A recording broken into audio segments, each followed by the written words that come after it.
Ons is vandag hier in die Ladysmith area by Kewersfontein boerdery. Ons boer hier met rooi brangusse die afgelope 30 jaar al. En ja, ons selekteer beeste van die veld en ons probeer elke dag om dit 'n verskil te maak in die beestebedryf in die land. Ons het die brangus gekies oor die Indicus. Ons sit in die baie bos hierso en ons het baie horsluise. So die brangusse pas baie goed aan. Die brangus, hulle eet die bome, in die belengte gebruik hulle die blare van die bome. Hulle is taamlik bestand teen die borsluise. En ja, die basterkrag van die Brahman en die Angus werk baie goed, alhoewel ons dit nou al suiwer geteel het, is die brangus 'n baie maklike boerbees en die koeie is baie maklike koeie om elke jaar kalf. So ons selekteer vir 'n koei wat diepte het, nie te breed nie. Ons wil hê sy moet op die veld aanpas en haar kondisie moet van so 'n aard wees wanneer sy kalf om weer bil te vat. So ja, dit is alles die dinge wat ek hou van die brangus, wat vir my uitstaan van die brangus. Die ideale bouvorm in die brangus waarna ons kyk, ons soek na 'n bees met goeie diepte en dan goeie vel en goeie been, sodat vir ons dit was wat al die punte van groei aanspreek en asook ook die vrugbaarheidseienskappe. Op Kewersfontein hou ons elke jaar ons 10 beste bulle. Ek streef nie daarna om aan stoetteelers bulle te verkoop nie. Ons mark is die kommersiële mark en is 'n groot mark daar buite en daarvoor soek jy veld aangepaste bulle en bulle wat gereed is om te dek. Daarom gebruik ons die bulle op 2 jaar oud in die kudde, dat hulle kan verstaan waaroor die dekproses gaan en nie as 'n 3 jaar oud bul net in die kudde inspring en alles jaag en dan maar word nie. So en dan is die bulle ook dan op 'n proef na ons hulle gebruik het. En ja, so ons is baie tevrede met die manier hoe ons dit doen. Ek sê altyd 'n bul wat jy verkoop is 'n bonus. Ja, so moenie dink elke bul is 'n stoetbul nie. En elke bul wat jy verkoop is 'n bonus wat God ons gegee het en ons geskenk het en die vermoë geskenk het om dit te kan teel.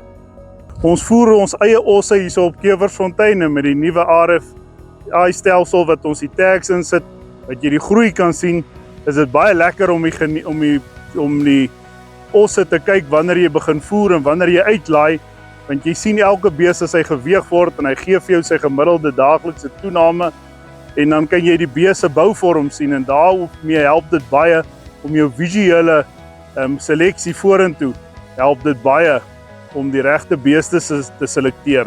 As ook so met die koeie wat jy dan nou, wat nie in kalf is nie, dan dit is baie keer 'n lyn wat jy kan trek van daai koeie wat te styf is, wat nie goed vroulik ontwikkel is nie, is jou verse wat droog is of jou koeie wat nie elke jaar kalf nie. So ek glo om in die veld elke dag tussen die beeste te wees en te sien wanneer jy beeste aanjaag, watter beeste bly agter, watter kom laaste in die kraal. Dis uit die aard van die saak nie jou beeste wat kan goed stap nie, wat nie goeie loopvermoë het nie. So daardeur leer hy ook elke dag deur in die veld by die beeste te wees, om te sien waarna ons moet streef, om 'n beeste te teel wat op die veld aangepas is, om te kan kalf elke jaar en so ook te kan geld maak. In die somer is ons hier op Kewersfontein op net 'n gewone fosfaatlek, sout en P12. Dan in die winter het ons 'n winterlek wat ons self meng. Ons begin in die begin van die winter, haal ons bietjie die sout uit om die beeste te stimuleer om die lek te vreet. Ons hou ook van die natuurlike proteïen wat ons in die lek sit. En soos die winter aangaan, maak ons dan die proteïene, die urium en die goed meer en die sout moet jy ook dan meer maak om die innames te beheer. So dit help baie as jy jou eie goed kan meng en dan spaar jy dalk sommer 'n paar rand ook intussen. Die back and clow serie op Kewersfontein was maar 'n droewige Kersfees. Ons het lanklaas so baie skade gehad. As jy by 'n trop beeste kom, dan is daar 14, 15 kalvers dood. Ja, dit was nie lekker nie. Jy kon nie al die kalvers bymekaar kry nie. Party het in die bosse agtergebly en dan sien jy maar na die tyd die aasvoëls vreet. So maar gelukkig met God se genade is ons hier deur. En ek glo agter elke donker wolk is daar 'n silwer randjie.